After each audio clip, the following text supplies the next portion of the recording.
So almost since the beginning of my term as a superintendent, I've shared with the board and with stakeholders throughout the community the complex challenges associated with the legally required fiscal compliance under the blueprint.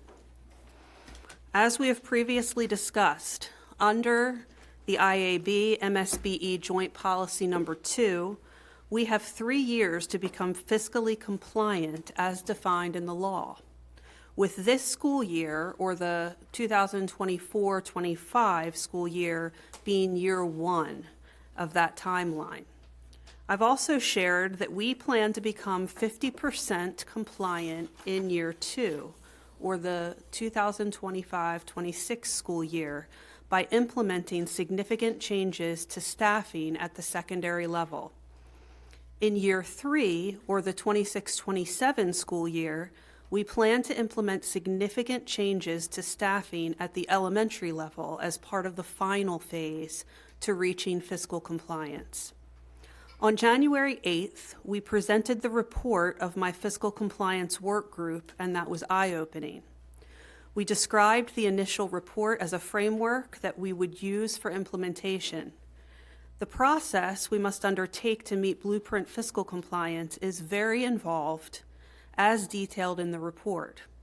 It involves labor management and collective bargaining considerations, school resource and staffing changes, class size changes, and changes to course offerings.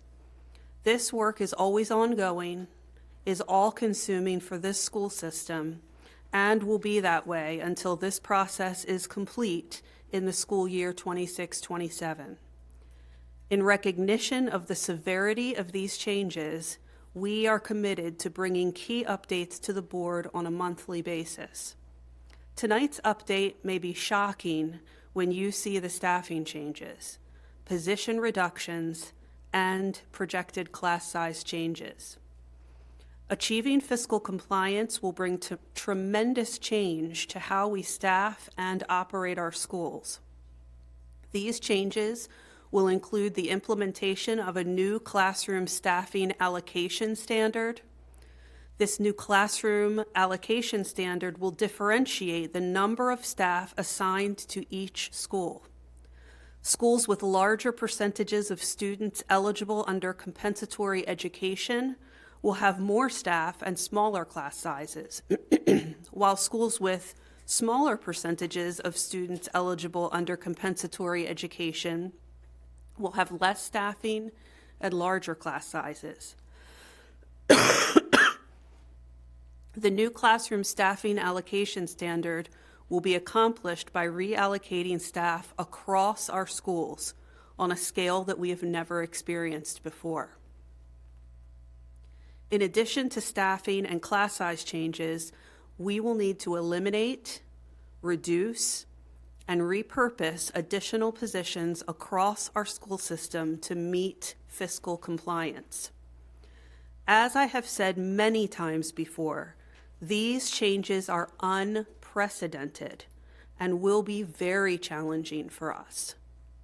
The decade of cuts we experienced from FY09 to FY19 leaves us in a position where we must make changes to staffing at the school level. We simply have no fat remaining, as we have the smallest central office and administration staffing in the state, and the second smallest instructional support staff in the state. And Blueprint is fully focused on resources in schools and how those resources are provided in one school versus another based on the students. We have the majority of our resources in schools already, but now we have to rearrange those resources across different schools. I fully recognize that these changes are complex, and each will have a profound impact on our schools, staff, students, and communities.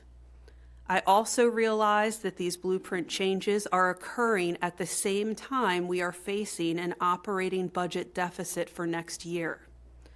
This is not where any of us hoped we would be. Many of these changes are not what I want to do, at least not to this level or in this manner. But we must move forward to meet the requirements of the blueprint law on the timeline provided by the state. I will continue to advocate for our students with leaders at MSDE and the AIB. I will also continue to provide information to our community in a transparent manner, including with new town hall meetings in a few weeks. Mr. O'Neill and Mr. Shockney are here to present the plan for meeting the legally required fiscal compliance under the blueprint in greater detail. The rule of blueprint is that we have to spend money at the school level, and we have to then spend that money at the school level in very specific ways that the money comes to us through the formula. Those ways include, but not limited to, special education services, multilingual learner services, and compensatory ed or farm student services. Those are the big ones. So this challenge is beyond anything we've ever approached in a single fiscal year before. Realigning our school resources to comply with how Blueprint says we must spend our existing money, we're now down to a $44 million change. And that's actually good news. You'll see in a minute. Earlier in our work as a work group, that number was significantly higher than that. But that's still just a very difficult number to work through. And when you're talking about realigning your expenditures, our expenditures are almost all on staff. And when you're talking about realigning your expenditures where Blueprint requires, which is in the schools at the school level, almost all of our expenditures are on staff at the school level. So that's where the movement, that's where the changes have to take place, in the schools and with school-based staff, or moving some other staff to the schools in order to achieve fiscal compliance.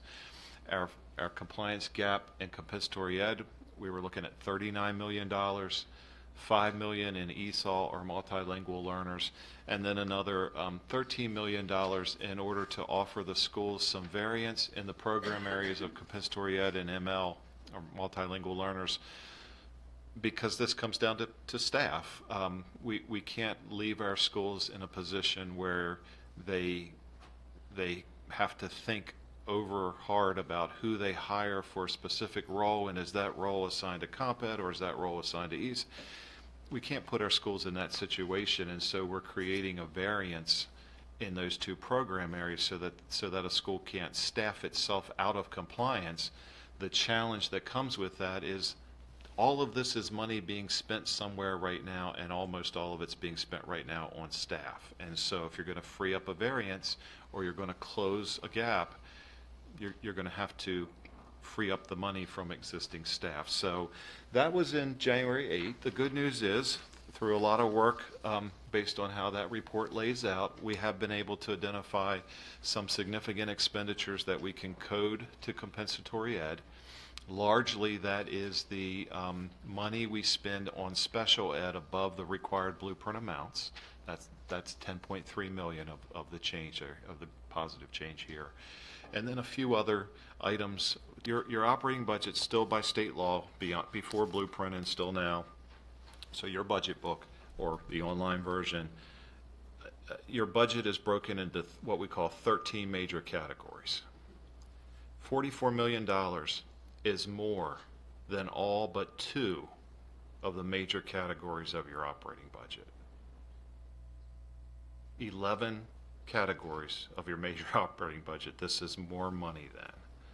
So the only 2 categories that $44 million is less than is your instructional salary category. 77% of our budget is there. And your special ed category, which is about $70 million. This is more money than transportation. This is more money than building maintenance. This is more money than custodians and upkeep of schools. This is more money than all its student services, than all of those other categories. And in many cases, it would be more money than those categories combined, 3 or 4 of them at a time. So instead of just saying 10%, I wanted to try to put it into that kind of context. If anyone wants to look that up, they can open your budget book or online and just look at page 20 where we break down the major categories by a whole dollar amount, and you'll be able to see some of those numbers. Our electives. And I say that now because as I break down some data slides in the future, that's how I've organized them. But the implementation of the new classroom staffing allocation will require 2 things. First, elimination of positions. We will be eliminating approximately 92 positions through the implementation of the new classroom allocation standard.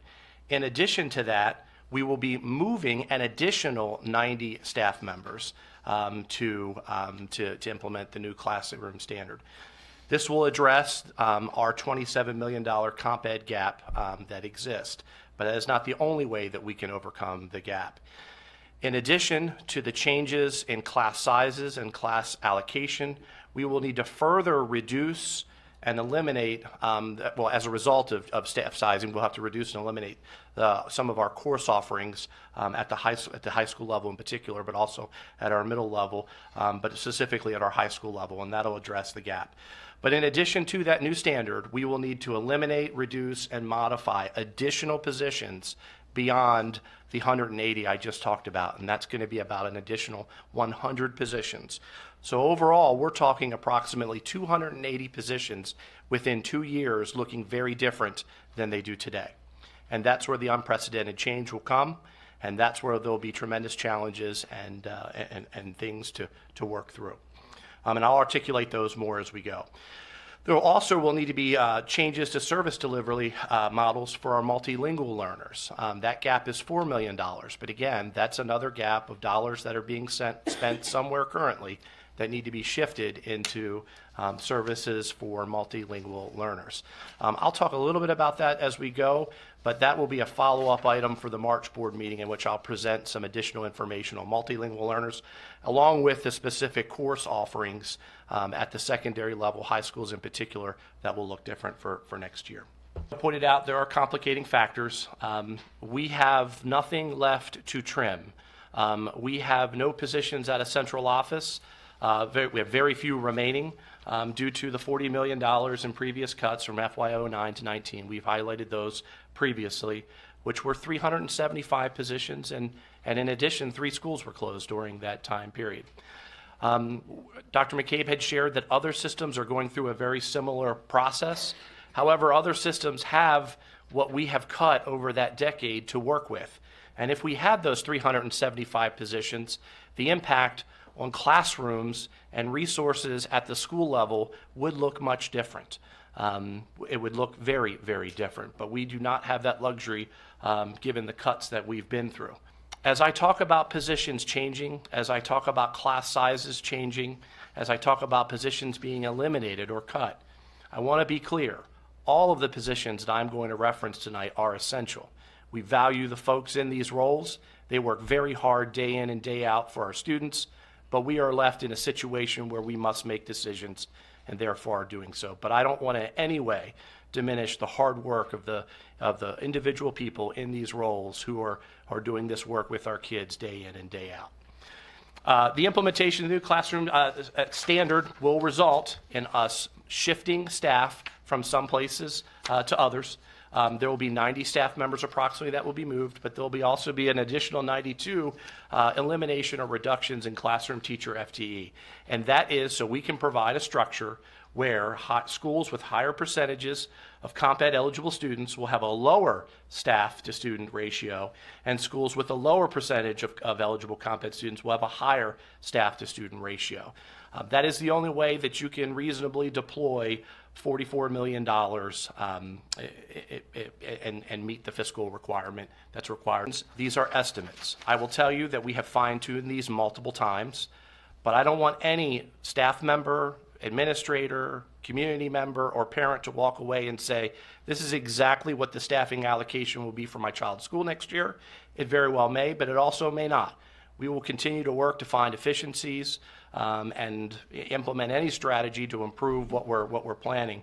In reality, it may be it, but these again are estimates and projections. And again, they could change over time.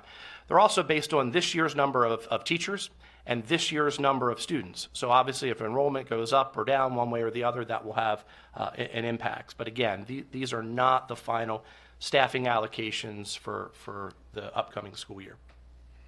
This is the first slide where I want to just, and we've shared this before, but I will tell you, this has been updated since the last iteration. So some of the schools, especially when we were able to code the overages in special education to compensatory education, we were able to improve the ratio slightly. But this is the breakdown of tiers across elementary, middle, and high schools.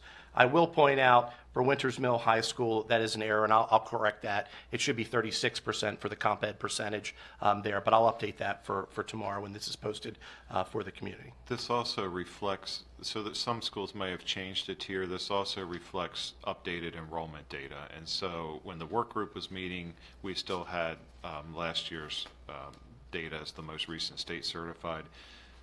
The underlying data that you don't see here that drives those percentages now reflects the state's current enrollment figures that they use for funding. And so there's some change there. We were disappointed our overall enrollment didn't go up, only up by 20, but our special populations did move, and comp ed was an area where we went up by 250 students. So that would have, factored into the data. Because talking about ratios is a little bit difficult because the staff that we include doesn't, if you just go by the ratio, doesn't really reflect what the true class size will be, because at the elementary level, we deliver and we staff and we deliver instruction differently than how we schedule at the middle school level and at the high school level. So it's very different. So I'll work to that in a moment. The average, or just the number of teachers, roughly the average class sizes, and then the range in class sizes. So I'm going to do those three things 3 different times, each breaking it down each by level. So I mentioned when I began that in addition to, as part of implementing the new classroom staffing allocation standard, that there would be a reduction of 92 classroom positions as a result of that, in addition to moving an additional 90 staff. There is the breakdown based on the formula of what that will be. So 38.1 at the elementary level, 19.2 at the middle level, and 34.7 at the high school level. And to note, as I've projected these numbers out, the methodology is slightly different, elementary, middle, and high, because how we schedule and how we deliver instruction at each of those levels is a little bit different. So at the elementary level, it's homeroom teachers only. At the middle school level, it's easier for me. I can include academic and related arts as well. But at the high school level, as I work out, it is just the 4 core academic areas: English, math, social studies, and science. Chart. This is the change in from current FTE or teachers to projected teachers. This is the breakdown and what that means at each individual school level at the elementary level. The total at the bottom being 38.1, which was referenced in the beginning chart. Here is the breakdown for middle schools: current FTE, projected FTE, and the change. And across each level, you'll notice that the changes are substantial in a reduction in Tier 1 and Tier 2 schools, and oftentimes a maintenance or an increase at Tier 3 and 4 schools. And at the high school level, this is the breakdown of current FTE and projected FTE and the changes associated with it. Changes that exist in the current class sizes. And again, a little different methodology at each level. And you can see that the greatest change in class size will be at the middle school level, but every level will experience an increase in average class size. This slide is it is a slide across all classrooms at the elementary, middle, and high level within each of those 3 areas. So that we're talking a lot of students and a lot of classes. So I know the average class size, projected, it doesn't look too different than what it is now, but even a tenth or 2 of a difference here could have a big impact when we're talking across an entire level. I'm going to break this down a little bit further as we go. So now we're going to take a look at what the projected average class size will be at the elementary level. And you can see at the beginning, in Tier 1, there's a significant change in the projected average class size, as well as At the bottom, we're in our Tier 4 schools, a reduction in class sizes as well. Same thing projected out at the middle school level. And then again at the high school level. I will say there are some challenges for our very large schools at each level.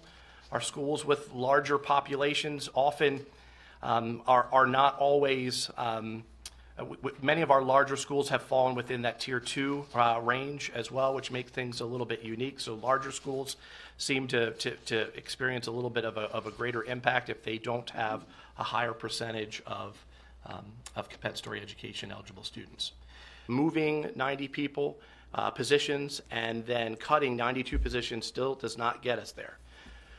We have to identify additional strategies, or we have identified additional strategies that are necessary to provide fiscal compliance. They will include a further elimination of position, a further reduction in position, and then what I would refer to as repurposing of positions. So positions that exist today that will serve a very different role in the future within these areas.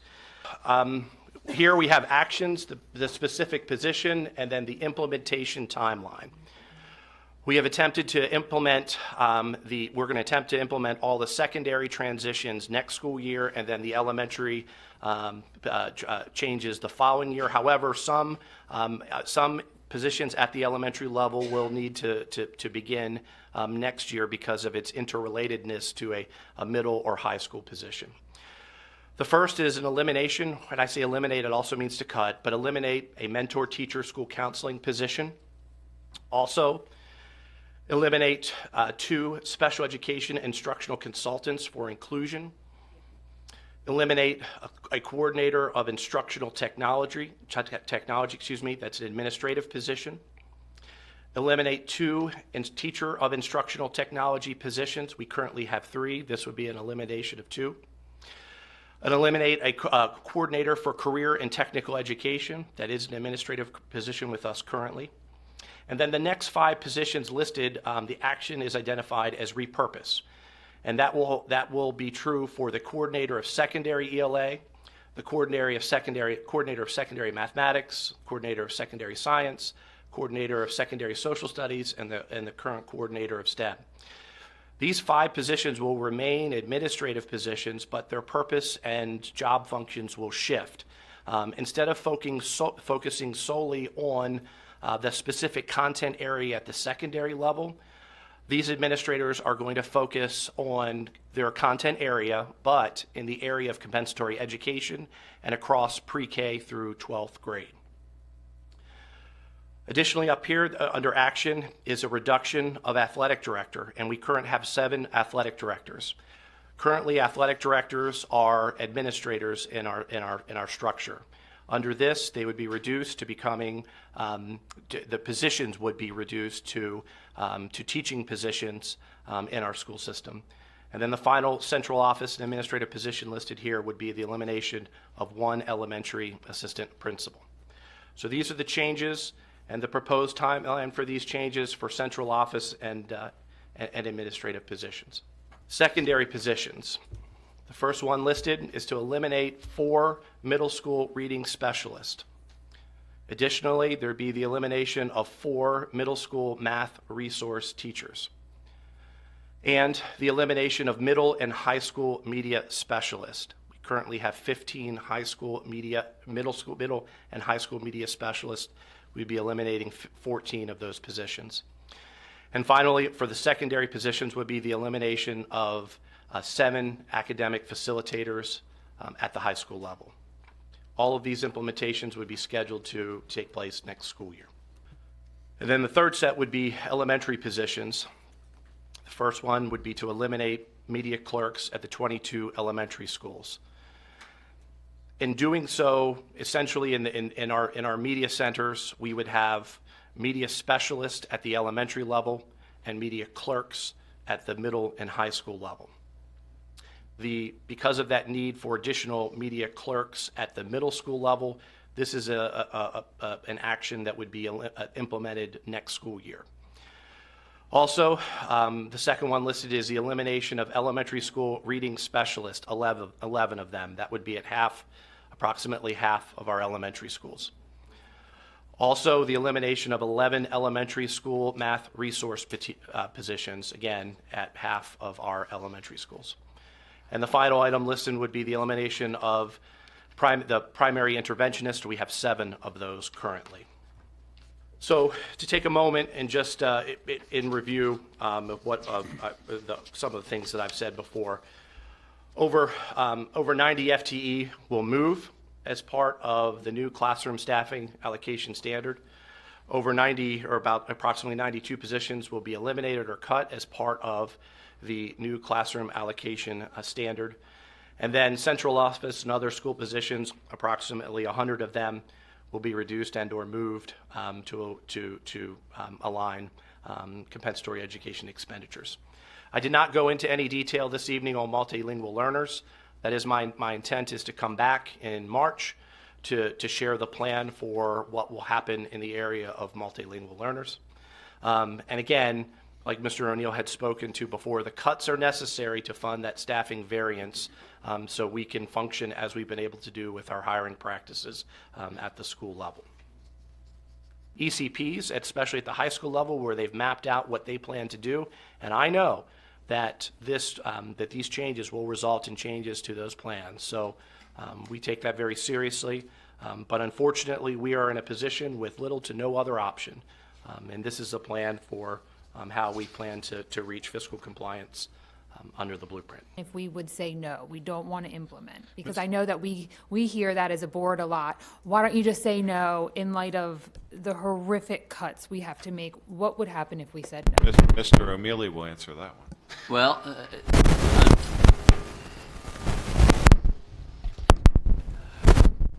the statute provides that the Accountability and Implementation Board has the ability to withhold state funding from any system that is not in compliance, either in failing to comply by submitting a plan to their liking or in failing to implement the plan to their liking.